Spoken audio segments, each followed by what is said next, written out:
Kasi si Boying, alam naman natin si Boying Rimulya, isang tuta ng mga Marcos. No, nakapiring si Boying Rimulya kapalit ng perang sinasampal sa kanya ni Marcos. Siya lang. Kasi yung ibang tumatakbo bilang ombudsman ay hindi kayang bayaran ni Marcos. At itong mga JBC na to, mga plastic kayo. Lahat ng member ng Judicial Bar Council, mga plastic kayo, pera-pera din kayo. Bakit nakakuha ng 5 boto si Rimulya? Kung matino ang pag-uutak ninyo, hindi nyo iboboto yun. Ano nangyari? Nakakuha siya ng 5. Sumunod siya sa pangalawa. O ayan, nasama tuloy sa pinili ni Bangag. Kasi tingnan mo naman, si Boying Rimulya, tingnan mo, nung dinampot yung anak niya ng huli ng marijuana, ilang araw lang nakalabas. Yan nga binabali nila ang batas natin. Tapos itong mga JBC na to, Judicial Bar Council, binoto pa nila si Boying Rimulya. Bayad! Bayad kasi! Akala namin, Sindikato kasi! akala namin itong mga JBC, GBC, matitino. GBC, sindikato! Akala ko matitino kayong mga abogado. Pero Husgado, bakit ganun? sindikato! Magkano ang kapalit ng 5 botong yun? Bayad at walang bayad. Wala na, hindi na nakapiring ang batas. Wala na, hindi na nakapiring ang batas kasi ngayon ang batas, ng pera! ang batas natin ngayon ay pera na ng sambayan ng Pilipino. Maleta na ang kapalit. Ay na. Sir, ibig sabihin po ba, meron po talagang tawag dito, bias na mangyayari sa investigasyon ni Rimulya? Ang investigasyon ni Rimulya, kaya siya ang iniloklok ni Marcos Bangag dahil sa isang kondisyon na kailangan i-prosecute niya si BP Inday Sara. Kasi hindi sila naging successful sa mga plano nila. So ito na yung last resource nila, ang ombudsman. Pero tandaan po ninyo, hindi pwedeng kasuhan si BP Sara dahil impeachable officers po siya. Kaya Boying Rimulya, pag kinasuhan mo si Inday Sara, isa ka lang ding bobo, utak, hipon, tanga. Gago. Hindi ka pa namatay! Boying Rimulya, tandaan mo, may sakit ka na. Dapat ngayon pa lang nagbabago ka na. Baka sakaling hindi ka masunog sa impyerno. Pero anong ginagawa mo? Nakatanda na yun! Ngayon pa lang sinusunog na sa impyerno ang kaluluwa mo. Si Boying Rimulya kasama si Nakasanda Marcos. na! Bakit ka mo? Kasi siya ang hudas ng bansang ito. Tingnan mo, lahat ng Rimulya nakaupo ngayon. Si John Vic, si Boying, mga hindot kayo, pakyo. Tapos na ang Rimulya sa Cavite. Oo, papa. Tapos na ang Rimulya sa Cavite. Ayun na, yan Barsaga! o. Kaso may ano. Barsaga! Barsaga! Barsaga! Barsaga! Kaso, Barsaga! edukasyon. Barsaga! Kaya ito sa mga taga Cavite, huwag kayo magpadala sa halagang 500. Ipagpapalit na naman ninyo ang boto ninyo sa 500 para iboto ninyo ang hayop na mga Rimulya na yan. Wala na. Dahil galit lamang sila ngayon dahil malayo ang eleksyon. Barsaga! Barsaga!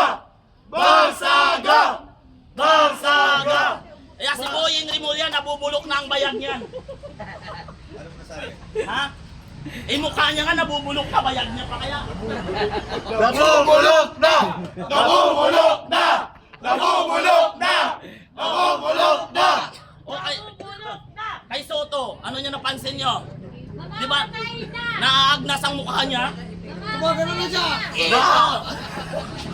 Kaya ako sa'yo, Tito Soto, kung may prinsipyo ka pat dignidad, bumalik ka na lang sa Itbulaga. Kawawa ang bansa sa'yo. 1,000, 1,000 tuwa, buong bansa, lubog sa baha, Itbulaga. Si Park, may kinumpos siya na kanta eh. Lahat kami.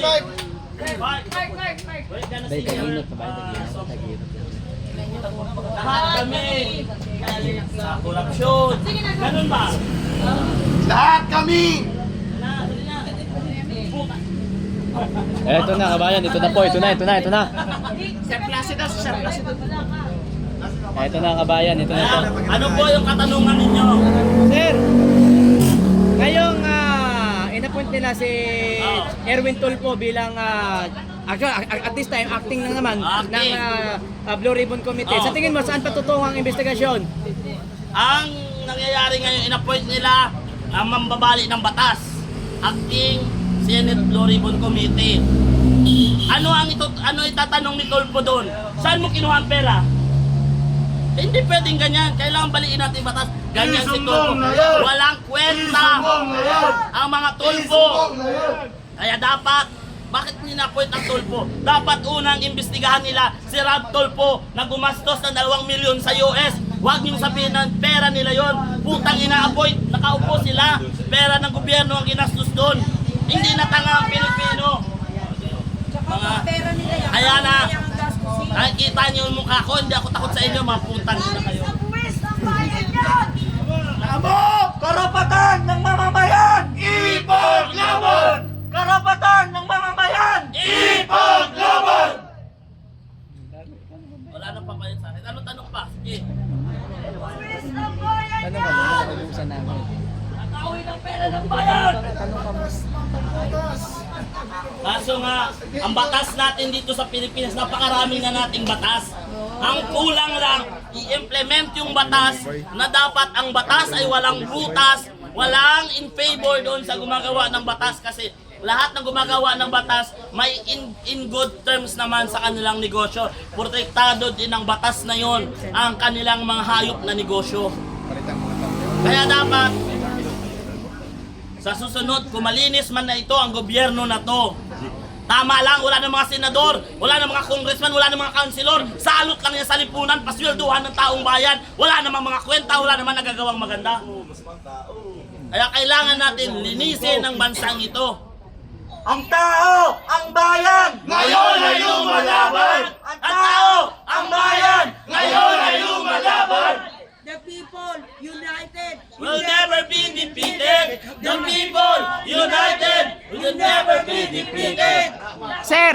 Sir, naniniwala po ba kayo na mga sindikato na po ang nakaupo ngayon? Yes, tulad nga ng sabi ko kanina, sa bansa natin wala nang gobyernong nakaupo. Lahat ng nakaupo ngayon ay sindikato. Isama mo na si Nartates. Sir. Ako muna. Sir, sabi ng mga Marcos vlogger, dapat daw natin pasalamatan si BBM dahil Putang ina mo! Ano ipasasalamat kay Marcos?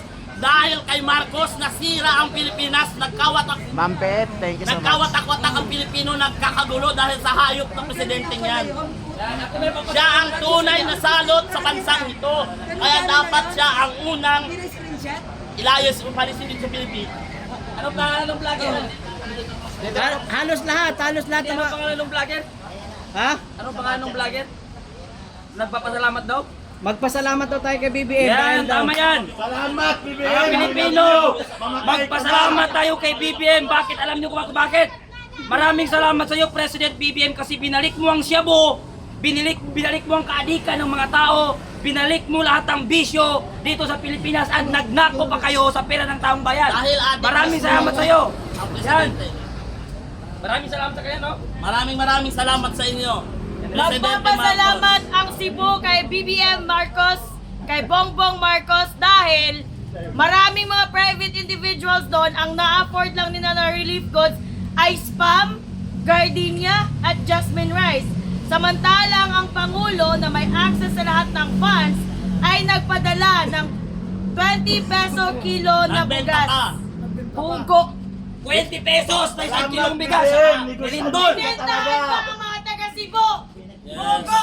Nilindol na nga ang tao, pinagbentahan mo pa ng 20 na isang kilong bigas, tapos nag-donate ka naman ng 10. Galing pa sa COVID-19 bugok. Totoo yun.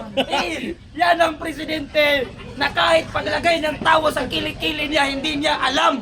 Sapagkat ang presidente ay palaging mga puli itong mga lalaki. Nagpapasalamat kami sa presidente nyo dahil ngayon ko na-realize na people can never change. Once a magnanakaw is always a magnanakaw. Yes. At saka ito pa, nagpapasalamat din kami kay Marcos kaming mga kabaklaan at katumbuyan. Dahil noong mga panahon, pag may kalamidad, baklaan tumboy ang sinisisi. Ngayon si Marcos na, kaya maraming salamat sa iyo. Mabuhay! Mabuhay ang bakla ng Pilipinas! Any question? Sir, komento lang dahil daw po sa ngayon daw po bumagsak na daw po yung stock market ng ating bansang Tapos Pilipinas. biglang pinatahimik nila yung nagsalita na yon, di ba? Tinapala na naman ng pera, kaya binaliktad na naman niya ang statement niya. Sa bansang ito, tulad niya na paulit-ulit natin, wala nang matinong gobyerno sa bansang ito. Marcos, magnanakaw! Tayo, sindikato na ang gobyerno. Marcos, magnanakaw! Resign! Marcos, resign! Marcos, magnanakaw! Kaya dapat. Any Sir. question? Sabi ng mga Marcos vlogger, umuunlad na daw yung ekonomiya Umuunlad ang bayag ni Marcos. Hindi ang ekonomiya, putang ina mo. Magkano ba bayad ni Marcos sa'yo? Hindi ka na nagising sa katotohanan. Kailan ka pa magising sa katotohanan pag ang anak mo ginahasa na ng mga adik? Tangina ka, ayaw mo tumino. Hindi mo pagkatiwalaan! Kailan pa kayo magigising sa katotohanan? Tandaan mo, nagkakawatak-watak ang Pilipinas dahil dyan sa demonyong presidente niya. Sige, ikaw naman tanong ba? Ginagalit. Lagnat pa yan. May lagnat pa yan, ha?